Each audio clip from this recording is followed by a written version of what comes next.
Greetings! Greetings, pals. Pals! Welcome to the podcast on the Power. My name is Francis. My name is Marcus. My name's Tom. Marcus, that sounded like some very high comedy energy coming from you just then. Is there... Hi ho silver, away! Gosh, okay. I'm wondering what Marcus is. On this podcast, we talk about movies, love it or hate it, we debate it. And today we're talking about The Truman Show. Talk about high comedy. Who chose this? Me. Frank. Audrey. Audrey. That's lie, right? Yeah, so we're just going to do Truman Jim Show. Carrey quotes the whole time? I think we're going to find it very difficult not to just Yeah. do Jim Carrey quotes the entire time. We're Maybe talking about we'll a Jim allocate some Carrey- time for it. How about that? Have we ever spoken about a Jim Carrey movie up to this point? We have not. We should have by now. No, we haven't. That's We've crazy. spoken about Jim Carrey a lot. You guys quote the same 10 seconds of Ace Ventura weekly and Captain's Log. No, the other bit. Do you know him? Do you call him at home? Okay. Do you have a Josephine? But we're talking about 1998, Peter Weir's The Truman Show, Yeah. Peter the Weir doing psychological thriller. We're talking about it. Thank you. it. I said it, but Why Frank do you was shake talking, your head at that? It's such a Frank joke. Frank was talking over me, so I've already made it. Yeah. Tom wants to do it again. Can we take it again for Tom? Okay. Yeah, okay. On this podcast, we rate films out of 11. Why is that? Yes, we do. And the reason for this episode, The Truman Show, Yeah. you guys might know, eagle-eyed viewers, I assume you guys have seen this movie more than once. Plenty of people have. Yes. That there is Three times a year. The On average. Interview with Vampire and Yeah. this back-to-back. Continue. It's the little black dome that indicates that a camera lens is somewhere filming the vignette? Truman. Yes, the vignette, the motif, the recurring thing that keeps coming up, right? So you see it on the bin of the neighbor, you see it on the all these places. On do you know 11 how many? different- Do you know how many of those we see? Are you going to say there's 11 vignettes? I in don't know. the- I didn't count, but like it This might be. is your one job in the podcast, Thomas, to come up with at least entertaining or fun fact that is Frank, 11. we've done like 100 and 11. something episodes. This might be 111. I don't And know. honestly, maybe 10 were good. I'm mad. Yeah. This is pointless. We We could all- should quit now. we could all try saying So, 11. how about... No, shush. How about shout your name if you like this film? Marcus! Frank! Of course. That was course. so boring. It wasn't of us. a very Jeez. good Jim Carrey I just did then. I was trying to do the opening and closing of the door. Yeah, you were bad. And Ace That's a Ventura. surprise. I reckon if numbers? one of you came forward with a dislike on this would have been the most shocking result of all the films we've reviewed. I mean, I think it's Thus far. universally loved. It's almost a little basic to really like this movie. Yeah, we are basically. Kind of. Yeah. But like, yeah, it's a very What's not to love? it's a very good movie. We'll talk about before we give the scores, Frank, why did you choose it? Lucy had it on. My wife Lucy had it on, and I was like, "God, this is a good movie." And my thought process is And that- I was like, and I was done. at this point, we've picked so many films where we try to go, will it be, and I went, fuck, that'll be great. Let's just Because do you Truman always Show. drag your feet with your choices. I know, I'm nervous. Yeah. This is a good choice. All right, who wants Thanks. to go first? I'll go first. It's an 8 for me. No, you go next, Tom. 9.9. Wow, Fabulous movie. fabulous. Fabulous. Absolutely. This movie's an 11. Whoa. Oh, yeah. Oh, I just bumped the light. The set's falling Hey, like the end of the Truman Show. Yeah. This is an 11. Wow. Without question. Wow. That's fantastic. I didn't even hesitate. In fact, when I wrote my score down, I hadn't even finished the film for my upteenth watch. Do you know what I mean? That is not surprising. It is a little because Kevin Spacey isn't even in this. That's I fantastic. don't like my attachment to Kevin Spacey. Well, so stop much. talking about him so much. I really don't. Stop singing his praises. I don't. Great. Okay. Can I say, not to now just derail this entirely, Well, you're gonna, but go on. like, I could see a world in which Kevin Spacey is Christoph. That would have been an interesting performance. Do you know? Obviously, we want I to talk don't- about it, but do you know who was the original casting? I don't. Dennis Hopper. Hey. I'm so scarier glad. choice. Very So different choice. glad. Very Instead of different the choice. soft I think. Truman at the end, just Truman! The sky screaming. Who do you think's the? Okay. Oh, I- there's so hang much on, to talk hang about. on, Oh my hang gosh. on, Oh my hang gosh. on. You- Quick synopsis. Kevin synopsis. Spacey, Who- no. He doesn't have the softness. We're not talking about. Continue. Who hasn't seen this film? Do you reckon anyone in the world has not seen Yeah, Truman Show? If audience, put your hands up. not, yeah, you tell us. Well, we have them bound and gagged, so I think they're going to find it hard to raise their hands. Quick synopsis from IMDb is an Go. insurance salesman begins to suspect that his whole life is actually some sort of reality TV show. That's basically it. Yeah, that's basically it. Was he right? I didn't see the ending. What happened?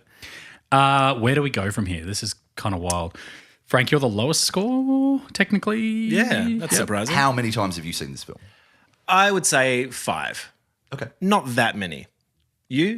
I'd say all the way through 5. I've seen parts of it several times because, as you guessed, Frank, when you pitched this to us over... Well, no, you didn't pitch it to us. You were like, answer me these riddles 3 and you shall know what film I've picked. And we were like, okay. And you're like... At least make it rhyme. An Australian filmmaker. And Yes. it's a film that Tom would have done a lot with his students. And a New Zealand screenwriter. Yeah, that's true. It's very interesting. That's very specific. And I think I just kept pitching the same. I can't remember what I said. I think I just said silly things over and over again just to get you to tell me what it was. Master and Commander? No. Maybe. No, I don't know. Anything I think I was Russell like Lethal Weapon 3 or something. But like, yes. The Truman Show is a film that every second year, one of my students from the ages of 14 to 16 or 17 has to study at school. So I'm just like, yes, Truman Show again. I'm never upset about it. Like there's a reason for it, right? It's a very rich text. It's endured because it's very prescient. It seems like a film. Prescient is a good word for it. If it were made today or a couple of years ago, people would be like, bit on the nose. Come on. Yeah. Whereas in 98, it's like, interesting theory. Let's see how the world goes. Let's see if this ever comes true. Yeah, let's see if entirely. any part of this accurately predicts the next fucking See if anyone would actually 2-3 want to be decades. Truman in their own life. Yeah, who would want to film themselves and just It's a broadcast it horrifying- constantly? Horrifying thought. Yeah. Horrifying. Which bit? To live like that. would This- be- But we do. This is the point. The movie is like, this is how we all live now. We all just transmit ourselves out 24/7 all the time. And this is existence. Yes, this is existence. But I found watching this time, I was like, this is a truly Truman. awful, a truly awful experience.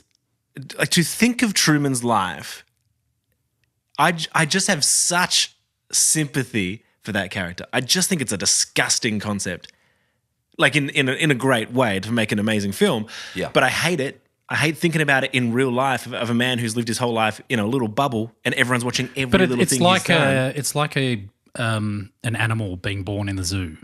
Yeah. Do you know what I mean? Like we don't look at it with that lens. Harambe. As soon as it's a person in that situation, all of a sudden it twists, right? Can I have 1 second? Oh, go on. You think Harambe? Yeah. Just throwing that out there. No, Just rip. we're Just rip. not allowed to talk about in Harambe the year anymore. of our Lord Never 2025. Never forget. He's getting his dick out, guys. Whoa. No, I'm not. Okay. Yeah. Oh, no, I don't think that's the same as a zoo animal. I I think humans have a lot more. It is. It certainly begins with that idea, the idea of like coming to spectate and look at something that has been cordoned off from its natural environment, doesn't know any different. The difference being that even though we can't actually anticipate animals' psychological and perceptive abilities when it comes to us, they, to some degree, we get that they know they're in captivity, or at least they know the limits of their captivity. Truman's is artificial, and it's constructed in a way where the psychological pressure to keep him from leaving, which is, I agree with you, probably the darkest thing the movie does, is it's like, we needed to come up with a way from keeping him off the on the island. So we killed his dad by drowning him. Now he hates the water. Done and done. Now he literally drives to the bridge and starts shaking. Because Sorry, but I he's- don't see. Like, I'm not trying to get political here, but I just don't see the difference at all. Between an animal and... 100%. Like, say something from the Amazon rainforest, something that naturally should be residing there, is born in a zoo, doesn't know what's beyond those walls, has an electric fence keeping them in, right? So there's the shock factor. Yeah. No pun intended. I don't think they have electric fences these. No, but do you know what I mean? Yes. Like there's a force that keeps them from. I will say they're trying both, to get out. They're right? both unethical. I feel yeah. like as a human to Truman, I empathize more. And when we're Of course. we're conditioning the animals to enjoy a habitat typically that is like a simulacrum of their environment. But we still are basically saying like there's a degree to which the animal is going to bump up against those thresholds. Whereas Truman, it's like, no, we need to make it real. He needs to think this is the real world and that there's nothing out of place or odd. Whereas I think most animals try to escape captivity. Like that is like they've done so why? many studies. Because they've got that deep-seated, there's something organic in them that knows there's more to their Truman life. does right? as well, absolutely, and that like overlap is there as well. But I think it's that animals can see the limits. Like an animal can perceive there is a place there that I can't cross. There's a place that I can't go over. Whereas Yeah, Truman okay. has had that embedded in him. Sure, if you want to go, go, but the water's there, and it's something that Christoph says, like, if he really wanted to discover the illusion of the reality, or if he really wanted to find his way out, we couldn't stop him. Of course, he's lying, because Truman constantly tries to find the way out as the film goes on, and he keeps pushing back against him. Yeah. But I do think that the difference is, I agree with you, it's like an animal, but the fascination people have with Truman is they're like, he thinks this is real. I don't think people go see animals in zoos and go, they think this is real. Look, I'm just putting a perspective on this. I get what you mean. Yeah. I get what you mean. It's a good conversation for another time. We should talk about the movie. Yeah. We can talk about this on Animals and Us, our podcast coming soon. No. Don't plug a fake podcast. That's so pointless. Okay. This is an 11. Moving on. I've watched this film, I reckon, twice a year on average. Did you first watch it in high school for curriculum? I don't think I did.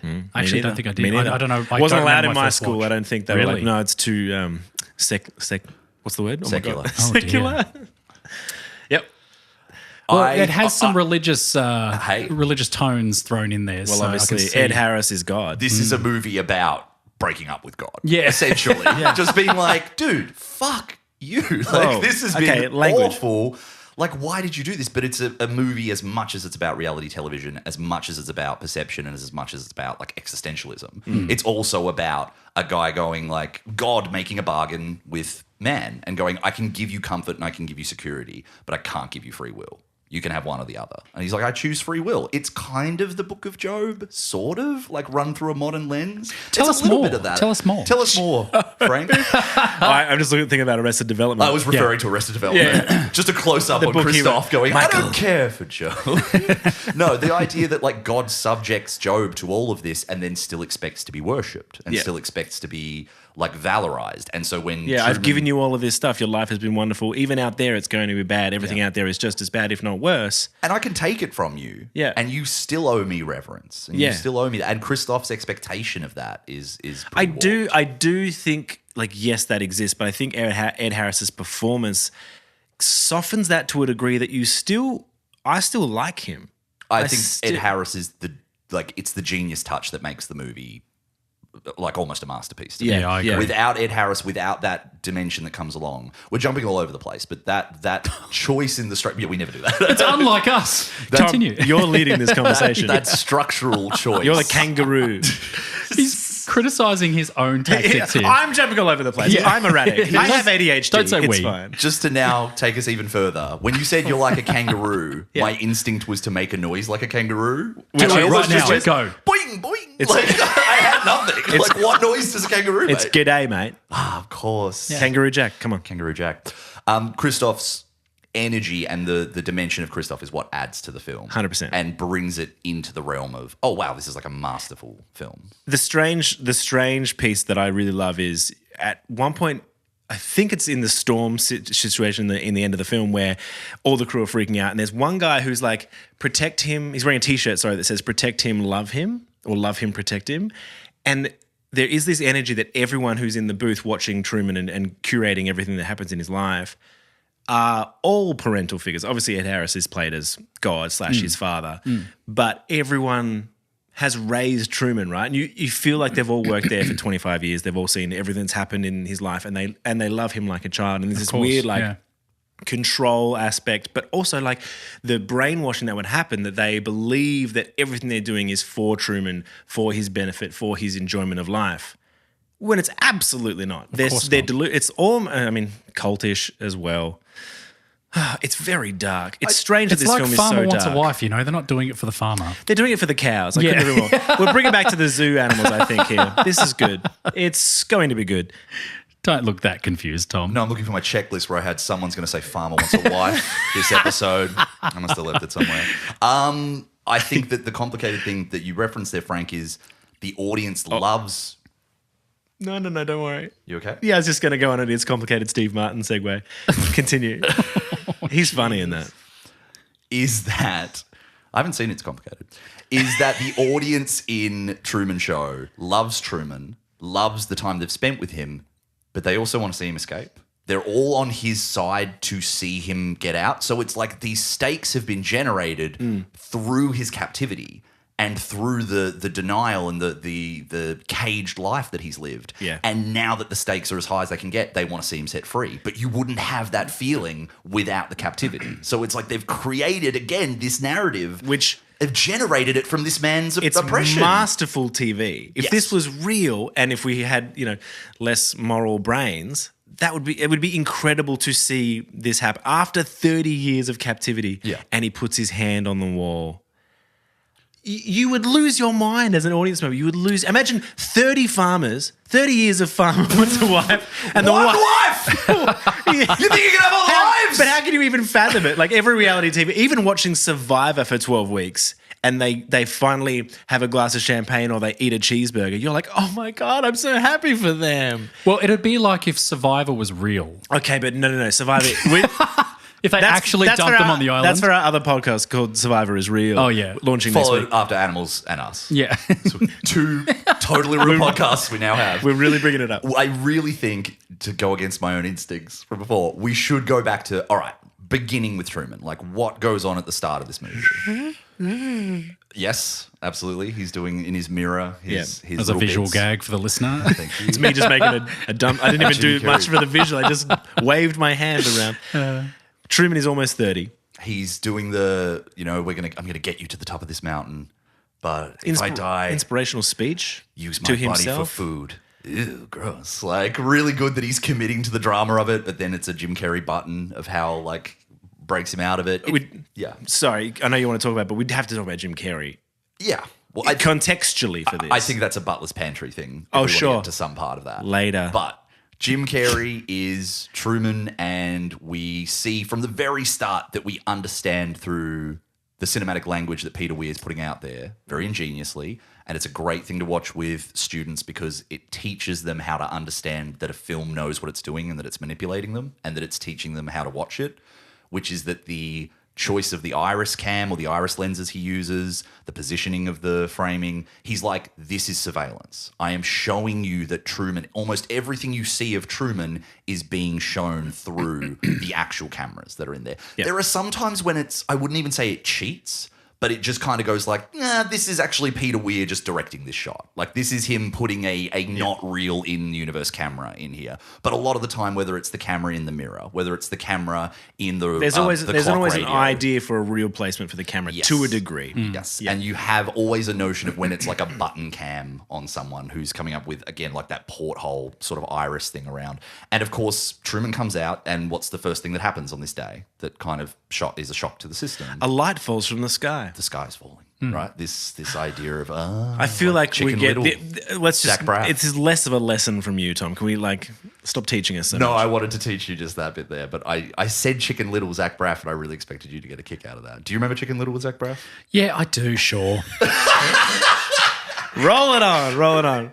Okay, and then obviously the producers of the radio is like, a plane is dropping mechanical equipment over our city. Like, Yeah. obviously everyone's covering, and they're like, I don't know. It's great because as a viewer, you get it straight away. We're not being misled for half the film. It literally just hits you with this moment where we're thinking, and we're like, what are we watching now? We obviously have the idea of a show, right? Because the poster, it pretty heavily advertises that Truman is being watched at some capacity. Yeah. Until you see that light hit the ground, you go, ah. And I think for most people would have clicked, right? Yeah. I think so, yeah. But Yeah. everyone, you have to put yourself into that era. Whereas everyone who watches it today, even most of my students, they kind of told in class, like, this is a movie that's about a kid or a guy, who's being surveilled, who's a television show character, but he doesn't know it. So everyone kind of knows going into, much like with Chicken Little, like people already know the story before they're watching it. Fuck it. I hate they you. have- I actually hate you. But it is, Truman Show's now in the zeitgeist of like, I'm living in the Truman Show. Like, Yes. people use it as just a term, That's right? true. It is a catch-all for, the world we live in today. And I feel like Truman, like everything's for me. Yes. Yeah. Because what we want to see is now his journey as to how does he discover the The truth. unraveling is fantastic. Yeah, and that's the beauty of it. That's why it's And so it's engaging and yeah. so interesting because you're starting to notice things coming undone, or like it almost challenges the viewer to find a plot hole somewhere, or but how did they get away with that? Or do you think it would have been more interesting if it was all framed and shot through devices rather than having that sort of director shot, as you said before. Do you mean like if it was all just like stagnant? Yeah, still like shots, all static here's shots from like from camera view, basically the entire film. No, I think you need more in-person shots and obviously the close-ups and If you understand my meaning. Yeah, yeah. I can't. I don't think you can fault the filmmaking craft in any of this. I mean, I can't. This is the an way 11. it's shot and the way the way you believe every shot. Like even driving off in the car, and they go, "Oh, they got a camera hanging off the back of the tailgate, right?" Somehow, and these tiny cameras, the one in his ring, and all these cameras that I guess you just believe they're viable, right? And the technology is capable to do that and broadcast it, etc. But The Ring is excellent. Just that idea, like when you see all those little black domes everywhere and you start going, oh, all right, the cameras. And then you see his ring for the first time. You're like, motherfuckers. Like, it doesn't matter where he goes. It's in the first. There's something. As soon as he walks out of the house, the dog attacks him and the ring's right there and you catch it. What I did love is, and this is in the world a bit, Ed Harris is like when he's directing one of the scenes when the father comes back on the bridge and he's like, all right, bridge camera 3, go. And you're like, how do you know which one's 3? How do you know every? He's got something like 5,000. But this is what I mean. down there, It challenges you to find those moments of like, But he would because he's obsessed. Yeah. Well, Like as much as this is a movie about, God and us humans, as much as it's a movie about surveillance, as much as it's a movie about like performing reality TV, all that stuff, it's also a movie about movie making. Like Peter Weir is the director, right? He is, Christoph is the director. Peter Weir directed this movie, but it is kind of like Peter Weir asking us in that moment, look at all these people watching this event on TV where they're having this reunion and how emotional they're getting, and look at how it was constructed. Every single time I'm showing you a moment like that in this film, that's what I did to you. I constructed this scene for maximum emotional input. Does it still work? Can it still work when you see the levers and the strings being pulled? And it does, of course, because there are so many moments later as the film goes on that you're like, you can imagine Peter Weir on set being like, and hold that shot till Carrie turns around, hold that shot. Yep. That's the moment. And it works. And he'd direct Jimmy be like, okay, hold it for 10 seconds. Don't say anything. And then switch to a smile and say, in case I don't see you. Yeah. Like that hold, particularly on the last scene before Jim Carrey walks through the door, you're just like, what are you going to say? What are you going to say to wrap up this film, to finish it? And of course it's that line. And do you know what sucks is I was reading about this film, just doing a bit of research, as I do, preparing. And I was on Reddit and everyone's like, you know what's going to happen? I hate that line now because that's going to be the Jim Carrey in memoriam scene. I think they hate it because of that? they don't like thinking about Jim Carrey's going to die and that's going to be the thing they'll In case play. I don't see ya. Like just they did. I mean, Jim Carrey, fuck it. 2026. Yeah. Jesus Christ. Yeah, Frank can just you told not- us his plans for next year, I suppose. We have a show curse here. We Do we? We have talked I mean, about people who have died I do very feel cursed. soon after the episodes have come out, so we've got to be careful with Jim Carrey. I would say that I get why people would pick that one. In case I don't see you. Yeah, good way to afternoon, just shoot good down the evening. moment, Tom. But what do you want to do? What do you want to do instead? But I agree. But I think there's a bit Do you know him? Do you call him at home? You don't want to follow up with... No. Just checking. No? Would you just do the sliding door? I think it's the scene with him bashing his arm against the edge of the world and him slowly like becoming more deflated and him turning. And that's, to me, I'm like, that's the most definitive Jim Carrey moment I've ever seen. And I know that's a personal thing. I know no one would actually put that on the Oscars in memoriam. Yeah, good they're not hiring you, I yeah, guess. bad choice. It's the most idiot. touching thing he's ever done. Like that's one of the most moving moments from an actor. You in haven't any seen Sonic film. 3 yet. That's a good point. Very good That's great. from retirement. Yeah. For Sonic 3. Have you guys read? Wait. I have to say this now. I'm so sorry. On Wikipedia, there's someone who's amazing has written Jim Carrey's biography, and they're like, Jim Carrey announced a soft retirement after Sonic 2, and he was like, if the heavens open up and deliver me some great golden script written in the ink of God, maybe I shall return, but who knows. Shortly after, he signed on for Sonic 3. He kept his word. Perfect. He kept his word. He knows it's gold. That's so funny. I think my two flaws with this film, and I don't want to say flaws, but I don't have another word. Laura Linney, Disagree. I know you will, and Jim Carrey. All right. No. Sorry. Let him finish. They are masterful most of the time, but there are a few moments, and I don't know what it is about Laura Linney. Might just be that she just feels too fake the entire time. It's just a little bit, and I know you're like, well, she's an actress, man. She's just not very good. She'd have to be insane to sign up for a project like that. Yeah, cool. Jim Carrey, it's the one moment that Let him finish. Sorry. When he's hugging his dad after he returns on the bridge, and he says, "Dad," and he's hugging him, and it's that we're back in the camera. And he's squinting and he says dad and he's crying kind of, but you can't really tell because of the camera lens they're using. Just feels forced. Rebuttal? Yeah. Isn't he starting to clue into everything? Yes, the moment when he realizes I think he's playing the camera. Yes. He knows in that moment, this is all fake. It's a really good point. He's giving them that moment that he knows maybe they're looking for, even if he doesn't know it's a television show. Yeah. He's like, I guess this is the reaction that's expected from me. Maybe these are aliens. Maybe this is why I think it's a credit to both of them in these moments, because you've got Jim Carrey playing, you've got an actor playing a real guy playing a moment. Yeah. Acting within acting, right? Yeah. And you've got Laura Linney who's she's an actress playing an actress who's not a very good actress trying to be a good actress. It's this dude playing another dude. This guy's another dude. Yeah. Like, I think Laura Linney nails it. She's so good in this. Because all the way through the film, and I must admit, before this last watch, I've never liked Laura Linney either. In this or just generally? Because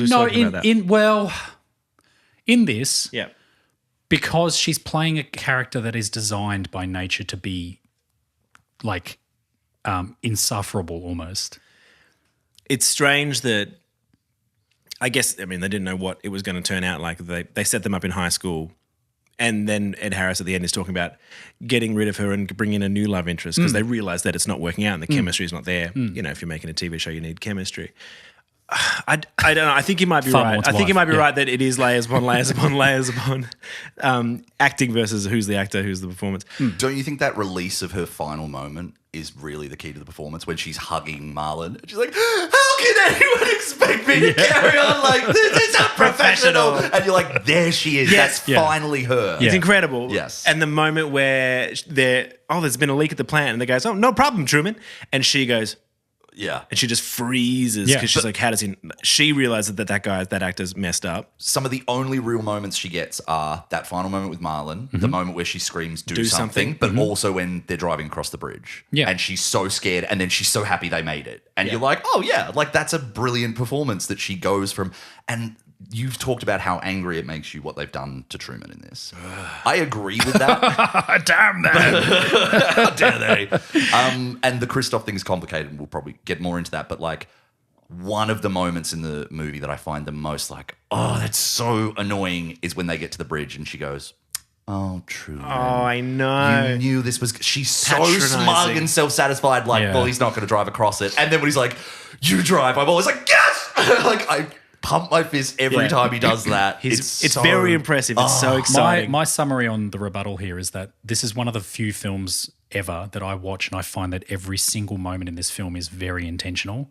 Yeah. That there's not a moment where I go, I'm out of it, or it took me out of it, or like that was a weaker moment from that actor in that particular second. Yeah. Yeah. I honestly can't Even the little characters, like even the little ones. bus driver when he goes, "I'm sorry, son." Even the, I guess you say the weaker sort of day players that you have, like watching. Do you remember my two favorite little piece characters? Real. The two doppelgangers, Scully? and they always just push Truman onto the billboard. Because that's their job. And get the ad time. We see one shot of them when everyone's hunting Truman, and they've both got headsets, and they're like, "We'll find him, goddammit!" And they're both really aggressive. Yeah. And you're like, "Oh yeah, they're nasty." I think my only criticism, and it's a weird one, is if I'm forced to do it, I think the subliminal advertising that they seem to ham in pretty heavily could have been done, like, because they've gone to the extent of thinking of every aspect of this show.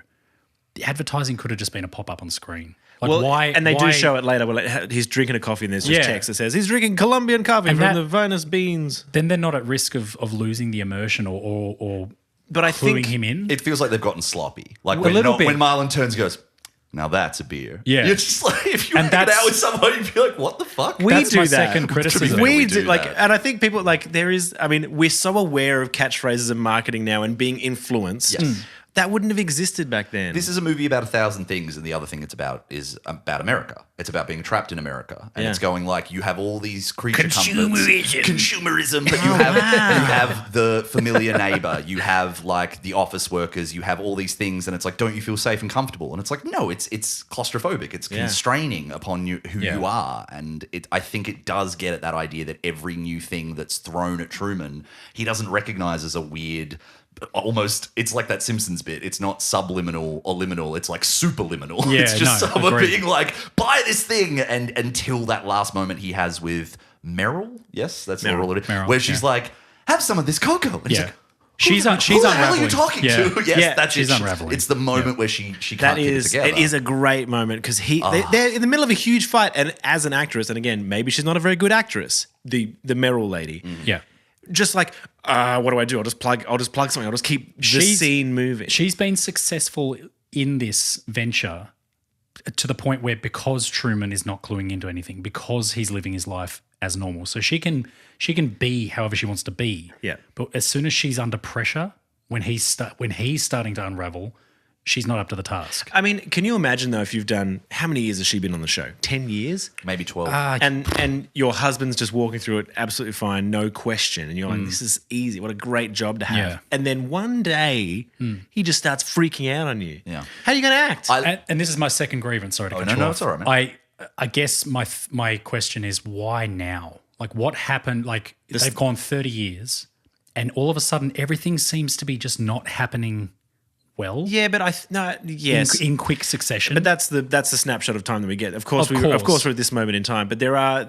You're telling me in 30 years we haven't had lights just drop from the ceiling at any point? Yeah, Like- but they didn't have to be the one in front of his house. of course. They had the intruder in the Christmas present. They had the skydiver guy. Like they had things happen that Truman would have seen and been like, no, it's a good like point. the That is a good girlfriend. point, The actually. girlfriend who Yep. gets taken away and goes to Fiji. The skydiver guy's so funny. Sorry. Yeah. Just to show a tiny montage of moments they almost got him. It's just him landing behind him. Yeah. I think it's like an early midlife crisis as well. Like as much as this is about Well, 1,000 things, it's the him original- starting to realize like, is this all there is to my life? Why Yeah. does it feel like I'm just on a Yeah, that's a what treadmill? this us doing this is. Originally, it was written as a. Jesus. Is this a set? Well, you know where the fucking door is, Frank. Jesus.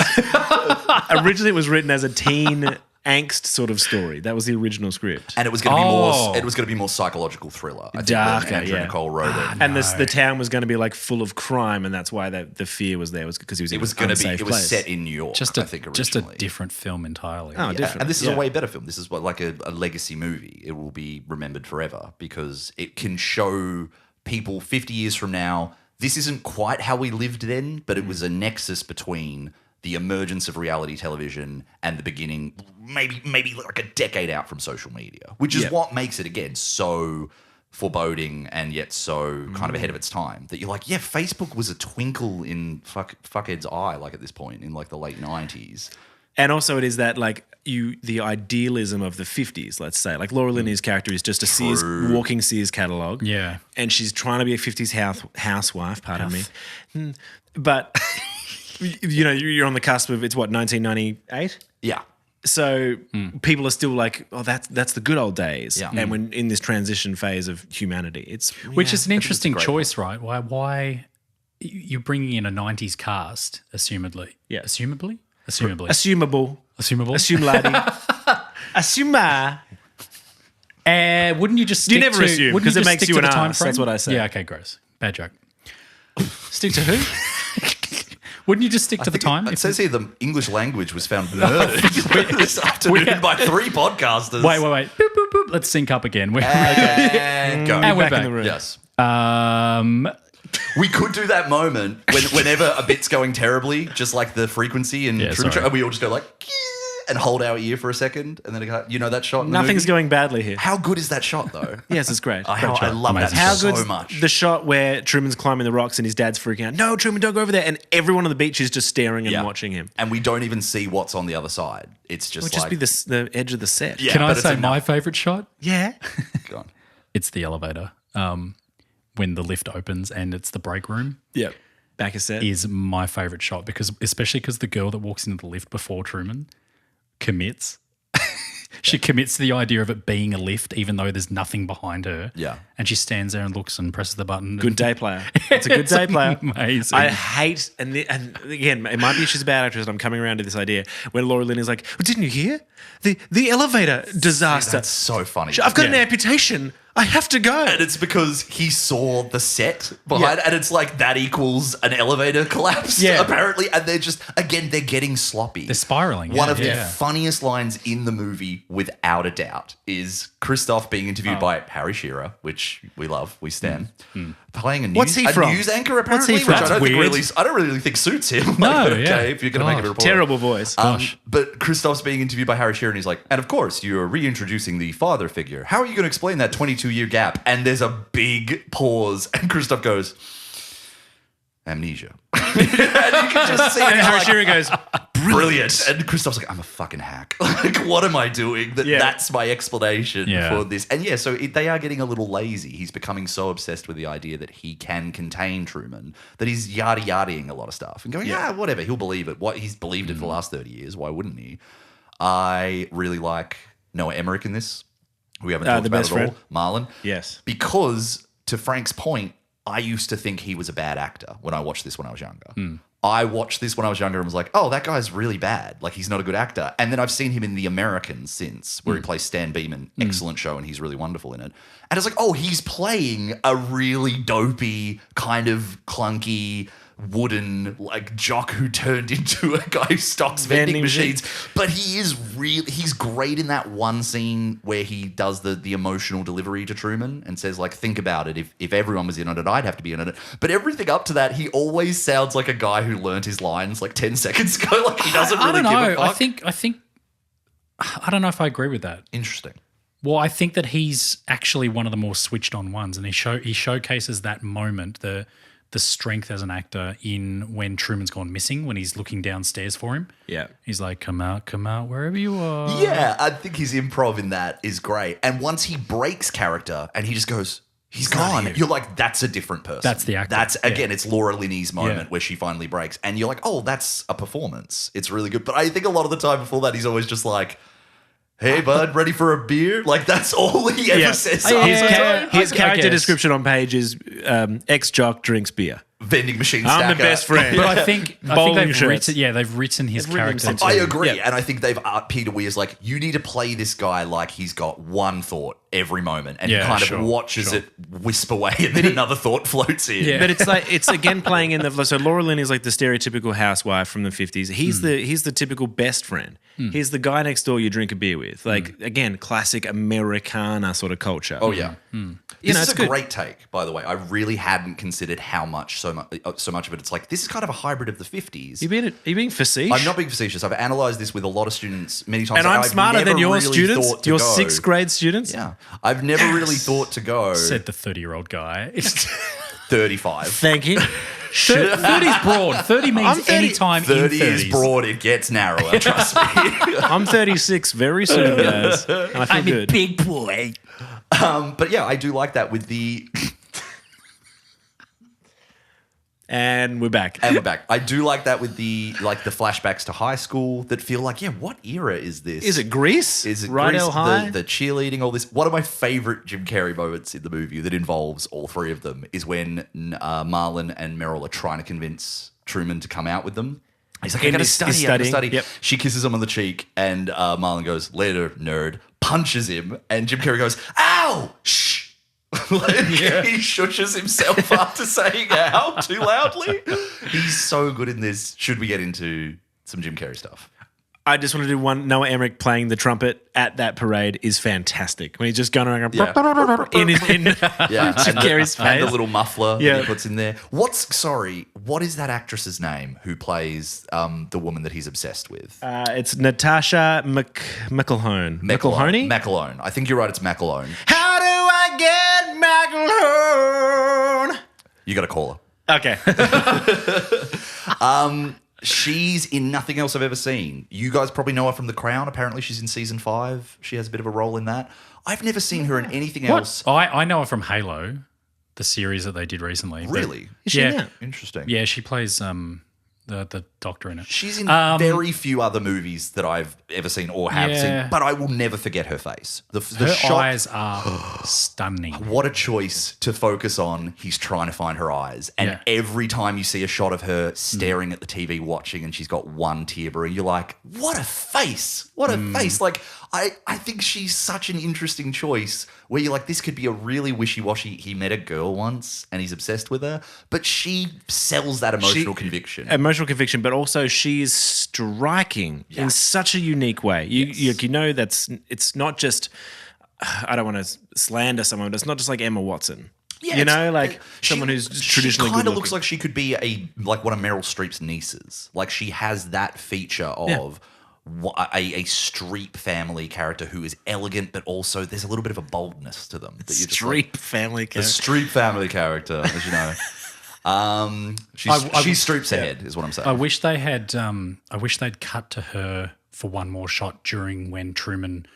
It appears he's died on the yacht. Oh yeah. I just think they missed a moment there where because they intercut between the recording booth and Truman. They just needed one of her, just a reactive shot to. Yeah, I wonder why they didn't. I think. I mean, for me, there's no chance he's dead. I think they would have played it more to be like he's dead. So I don't think they're trying to say, oh my gosh, he's dead. It's just like, wow, he's really in danger. To me, it kind of reads as like when he's hanging limp off the boat after the storm underwater. subsided. Yeah, absolutely. I don't think it's played as he might be dead. It's just like because like Ed Harris he goes, that's enough. But he would die if he hadn't made that choice. If Ed Harris hadn't said absolutely, that's enough. yeah. So they're like, well, nothing changes. He's going to die. But he's made that choice. He's no, we'll save him. Okay. So at no point am I worried that he's dead. But yes, I think a shot there would have been nice. Marcus, you have a lot of issues with this 11. Not at all. Coming in. I don't see any issues. He's just asking the real questions, bro. I'm just saying, could it have been 11.1? Doesn't exist. I Doesn't will exist. leave the fucking room. When someone says, we've got to give 110%. We have pushed this format as far as it could go. 11 is already insane. Why is 11 insane, Tom? You set those parameters. I'm aware this is of your that. fault. Technically, the movie Spinal Tap set those parameters, and I'm just Never. Harry Shearer. Harry Shearer. Hey. All right. Should we talk about Jim Carrey? Yeah, do it. Are we doing in the pantry, or are we just going to talk about Jim Perry? Well, it could be. Who's both. Jim Perry? So, do you want to go into the pantry? Can we please? 1, 2. The butler in the pantry with a mic. The butler's pantry. That was interesting. I was really hoping someone was going to do that. Alrighty then, but it's kind of hard to fit in. I had too many lines cramming in my brain. Yeah. I would have just done the rhinoceros. You get it. It's a visual gag. He is so good in this movie for a guy who is known for that elastic face, that manic, like playing to the back seats sort of theatricality. Yeah. He's so still in this film most of the time. He's so hound dog sad and beautifully touching and moving. This is my favorite performance from him, hands down. I think this is one of my favorite performances of at least the 90s. If not, like it would go further than that. It's not my favorite of his. Incredible in this. What would you go? I think he's better in Dumb and Dumber. Sure. Like, of course he's fantastic in dramas, but he's the funniest man alive. It feels like maybe no one could have done Dumb and Dumber. Whereas once he played Truman, it's like, that's the best version of Truman. Someone else could have done this, and it would have, but like no one else could have given that pathos that he has. And yet in the scene with Meryl where he's driving, and he's just like, I don't know, maybe I'm being spontaneous. Like, and he suddenly just goes off the rails in that sequence. No one else could have done You that. only get a few moments from him in this film where he gets to be Jim Carrey. And it's just great when he does it. Yeah. And It's just that vocal energy when he's running down the sand dune with his, what's the girlfriend's name? I can't Sylvia. remember. Sylvia. And he runs down, he's like, keep your arms inside the big hole! And you're like, yes. This is my favorite pizza place. Tony, Yeah. one pizza extra planked. Like, great stuff. Obviously improv. Not only does he take that big energy in the sort of like haywire scenes with Meryl, though, when he's on the boat and he's being hit by the waves and he screams, is that all you've got? You're going to have to kill me. And every single time he says that, Yes. it hits me so hard. God. It gets me really, really emotional. It's so strange because the vocal timbre is identical to him in Bruce Almighty. And I don't know if you know this moment, hold on, where he goes, smite me, almighty smiter! Yes! 100%. It's the same cadence. And you're like, how does that make me chuckle and how does that make me cry? Bruce Almighty's secret sequel Context? to Truman Show, I guess. Where, to Bruce Almighty? Bruce Almighty, it's as a in 2003 context movie. is the answer. Oh, yeah. Great Are you answer. serious? You're absolutely right. I know, but It's true, but I agree. I see Frank's point. That Okay. he's using his there's the door. Oh, sorry, I'll go. Yeah. he's using his instrument and he's hitting almost that same pitch. And yet, you're right that it hits more in this. We should talk about the fact that the Oscars fucking what the fuck is Snub. their what the Wow. fuck is their problem with Jim Absolute Carrey? snub. Ever though, like there was this, and then they were like, maybe we fucked that up. We'll get you next time. And then he does Eternal Sunshine, and they're like, nah. Yeah, I know. 2 out of 3. know. Like, we'll get you for the next one. And then nothing for Dr. Robotnik as far as I can see. So, like, when is it ever going to happen? It'll be Sonic 4 for sure. Do you want to know the nominees and the winner from this year? Yeah, go. We had Nick Nolte in Affliction. We had Tom Hanks in Saving Private Ryan. We had the winner, Roberto Benigni in Life is Beautiful. We had Edward Norton in American History X. And we had Ian McKellen in Gods and Monsters. Yeah. Now, one of the weird things about this year is, as much as I seem obsessed with the Oscars, if we go back this far, I haven't seen all the nominees usually. I have seen all these because this was one of those years where I did a project at school where I wrote about the Oscars and I watched every nominated film. Nerd. See you later, nerd. Ouch! But anyway, I would pick Jim Carrey above basically everyone there. I know you love American History X, Marcus, and you love that Edward Norton performance. I'd put Jim Carrey above that. Like, I think I don't know. I can't answer right now. I'd have to really think about it. yeah. I think what is remarkable about Edward Norton in that and Jim Carrey in this is it's such a break from who we know them to be. Edward Norton obviously is less sort of boxed in and a bit more versatile, air quotes. But this is incredible from Jim Carrey and Peter Weir to be like, I saw him in Ace Ventura and I thought that's Yeah. the guy. That's it. Again, That's like insane. if you don't pay it for this, what do you pay it for? This is it. But they Mr. had Popper's Penguins? I actually forgot that existed. genuinely. Is that Jim Carrey? Yes. Oh wow, I didn't know that. That's crazy. The fucking maddening thing is they wouldn't nominate him because they're like, he's the clown. He's the guy who's too silly. He's too over the top. We wouldn't nominate him. Anyway, Roberto Benigni wins. And he's like, oh, thank you so much. I win an Oscar. Like the most clownish man in the world wins the Oscar this year. And it's like, why couldn't Jim Carrey be nominated for a beautiful, touching performance? And it's not like the movie wasn't nominated. No, Ed it's- Harris is nominated. Peter Weir is nominated. I believe so. And Andrew Nicole is nominated for Best Original Screenplay. Yeah. The Ed Harris nomination, I think, is good, but it feels a little bit like they're like, let's give it to the adult in the room. Let's give it to the proper actor. Yeah, it's we like- can't give it to Jim Carrey. It's got to be someone in the movie and it can't be, It's a great performance. I think Ed Harris is so It's incredibly menacing. understated. Yes. Incredibly. Next to, and Jim Carrey, again, comparatively, is very understated. But Ed Harris versus Jim in this film, Ed's doing nothing. In a wonderful way. He's just like, I'm here always. Well, he I'm has unflappable. his one moment. Well, say something, goddammit. You're on television. It's the only time he gets which above is a 3. barely a moment. No, like, as in, that's but it's- barely anything. It's crazy that just that little lift is enough. And in any other because he's a actor- master of his craft. He is. Oh. And we made this joke about Dennis Hopper earlier, but any other actor, I've watched this movie so many times, and I always forget that you expect it to be the voice of God and for it to be Truman. And instead, it's Truman. It's just that whisper. You're like, that is the right choice. Yeah. That is such a perfect choice for that. Do you know who delivery. else is beautifully still in this? Paul Giamatti. But I was going to say, do you know, Paul's do you know who would have so been good. He's the second best choice to play Christoph. Imagine And- him. He'd be great. Now, though, he would have been a Then he would have been like- too, like, yeah. Like I can't get this right. No, I can't do it. Paul Giamatti. Giamatti, he's no one can. so good in it. Honestly. He's great. Yeah, he but is. so is Philip Baker Hall for like 5 seconds as one of the executives who comes in. You know, the older grey-haired guy who's in all the Paul Thomas Anderson movies. Oh, yeah. Who's like, He what's over- going on, Christoph? Like, I'm like, yeah, Yeah. great. Love him. Yeah. He's fantastic. Yeah. It's a good cast. But, sorry, to get back to Jim Carrey, Jim Carrey has had one of the weirdest careers. And, you know, this movie was so successful off the back of Jim Carrey. Like, this is a movie that wouldn't have quite cracked the top 10 for 98. Some piece of shit called Godzilla was somewhere near the top, but like there's Has a box office, yeah. yeah, for box office. But in 1998, this movie would have been like somewhere in the top 15, and Jim Carrey is like the reason for that, right? People came to see it because it's that photo of Jim Carrey's face spread wide, and they assumed it was a comedy. I'm sure they marketed this like the new goofy movie from Jim Carrey. You know? I mean, we don't know. We were 9, 6 for you. Well, how old are you? 5. Doesn't matter.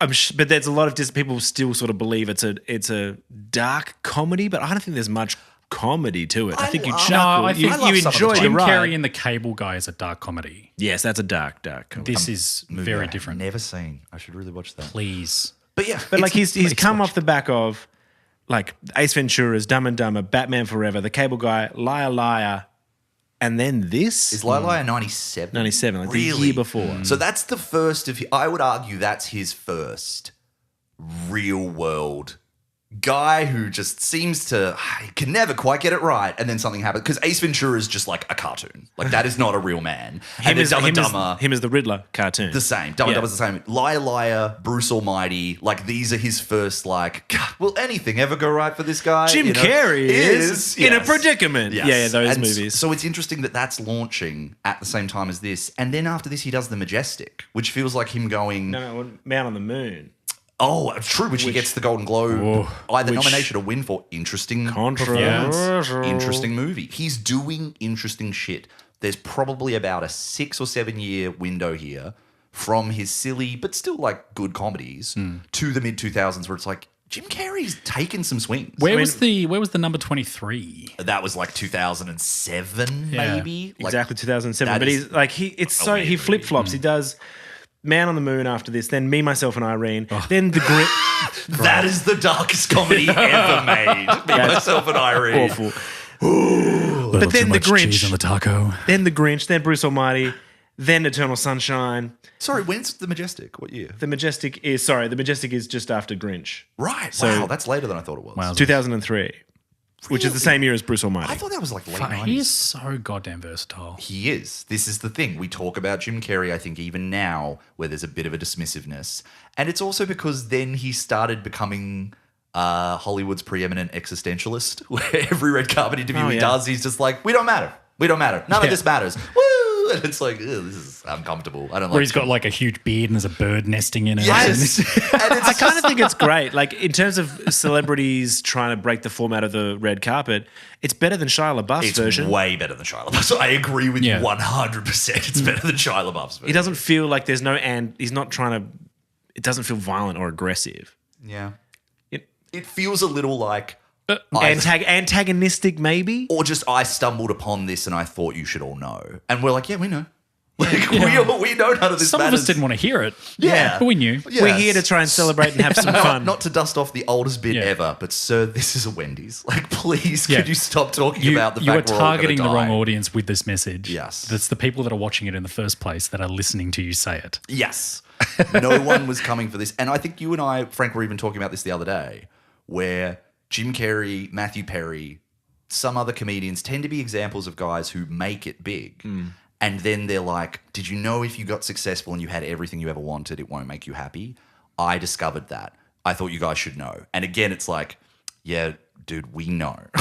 We all have that hypothetical, and we are aware that if we make it, or that we've got our own limited versions of that in our lives where we're not rich and famous, but we succeed at something. We get the job, we get the girl, we get the house, we get whatever. And then the next day we wake up and we have to live our lives. Like that is what, and it's what's There's so still a burning hole inside you. 100%. Like it's like BoJack Horseman was but the he's- last piece of media that could make that point without it feeling stale. Yeah. I think BoJack does a really interesting But they job do of it in such a heavy, Yes.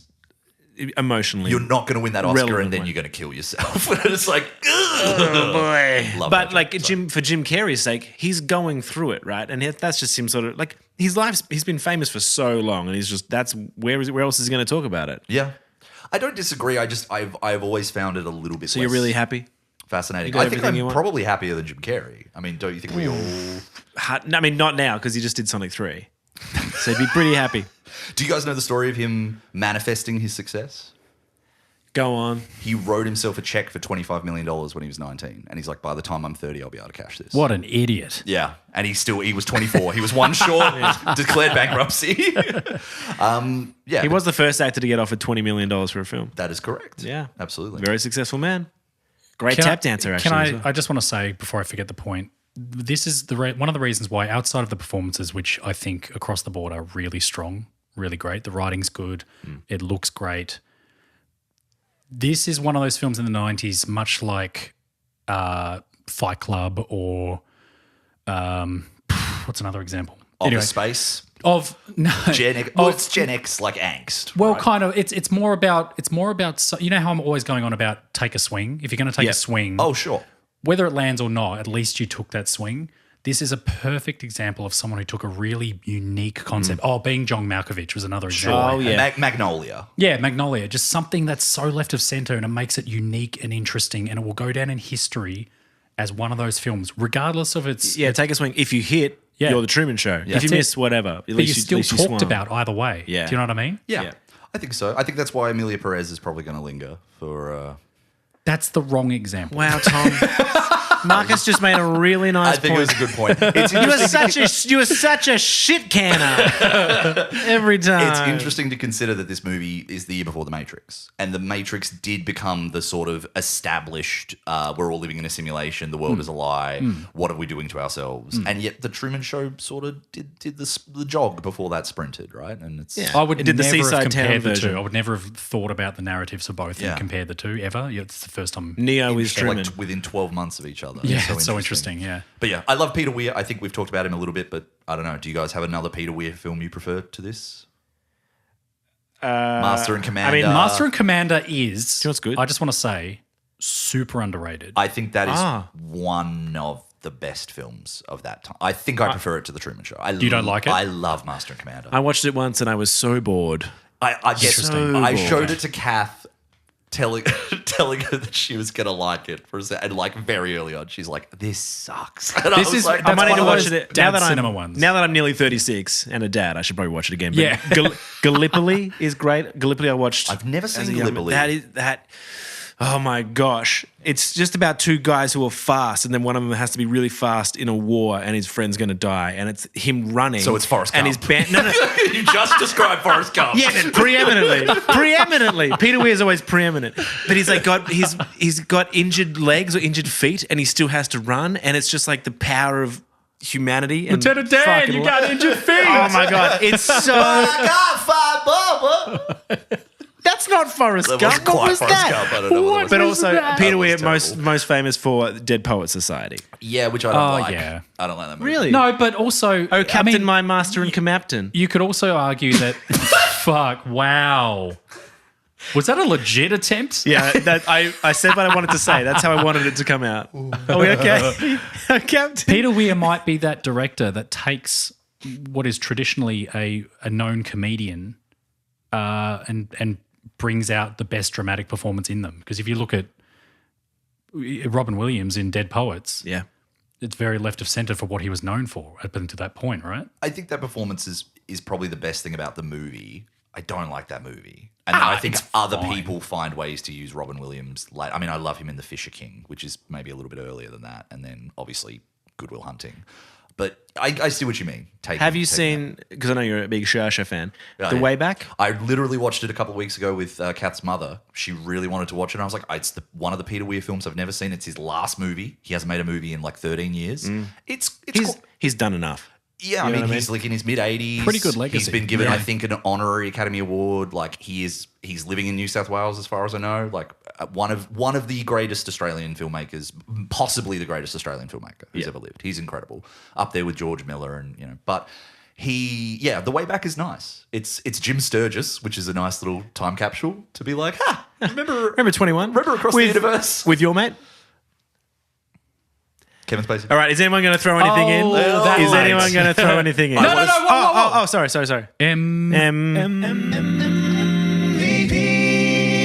Beautiful. Jim Carrey. I was going to say Ed Harris, but then it's like, but the movie doesn't exist without Jim Carrey. And I know, yeah, it's Jim Carrey.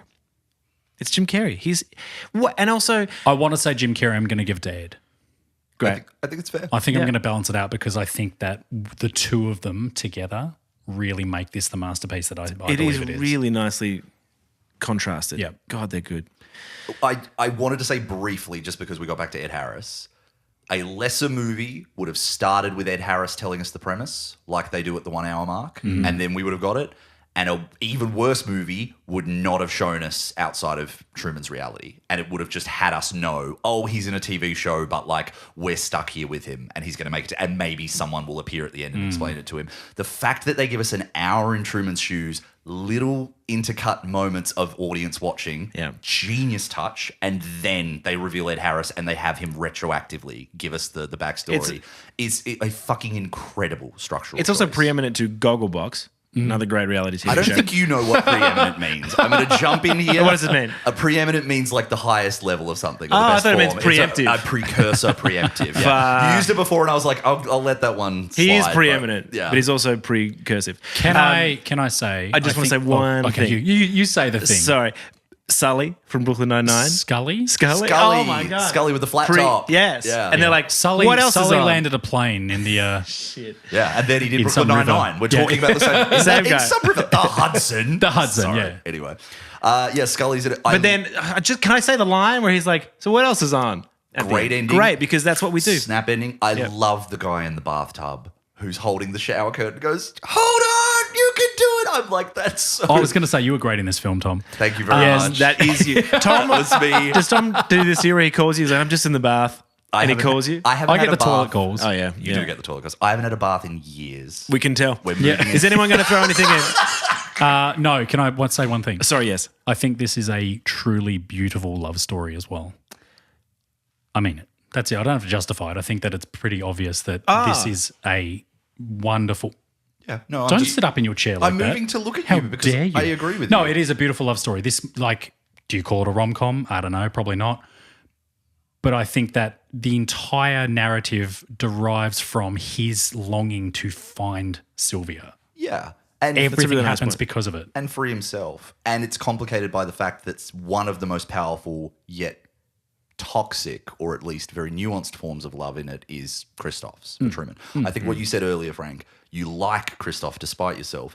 I believe that scene where he goes back and looks at the sleeping Truman and he puts his hand up, and then when he's stroking his hair on the monitor when he's talking to him at the end, all he wants to do is keep him safe. It is a paternal instinct, and there's something beautiful about it, but it's become awful. I love no one in the room, though. Like, everyone sees him do that and no one says anything. Like, you Yeah, can see they're just like, Jesus. They probably all feel the same way. Yeah, I think, no, you know, you're they're right, all in that, maybe. they're What you all said in that before. boat together. And he wants to be called if anything strange happens. So like he's obviously upset. Like Truman starts jacking it at the wrong time of day or something, and they call Ed Harris, and they're just like, Tom, you should come Way in. to ruin it. Why did You you should have to come bring in and see what he's doing. He's using the other sock. Is anyone going to throw anything in? No, I'm an 11. You're an 11. I'm gonna stick on a 9.9. No, you know what? Great. 11.1. No, I'm not allowing it. I'm not allowing it. Absolutely not. That was the breaking Because point. I'm going to I'm throwing in. It's definitely a 9 for me. Through in the pound. Great. It's a great film. Yeah. What were And you, thank Tom? you. Sorry, a 9 point. 9.9. Yeah. You swayed me, you Marcus, when you're Really? talking about Meryl, Laura Linney being a bad actress and she's just trying her best. Oh, I made a point. Yeah, you did it, Oh, he listened. You made a He can't read, but he listens. You made a preeminent point. You did a wonderful job. preeminent. Okay, Yeah. so fucking sue me. Through in the pound. Go on, ruin the credits. Give it your best shot. Thanks for listening. My name's Tom. My name is Marcus. My name's Frank. That was Throwing the Power. And you can find us on Gmail, If you search Gmail and look on it, Twitter, but not X. Yeah, not X. Blue Sky. X gonna give it to you. You Right. can please send us anything you want. we ruined it. We love you. Bye. Through in the pound. He asked us to ruin it. I don't know what he wanted. Oh, this will make him do a good job. Reverse psychology, baby.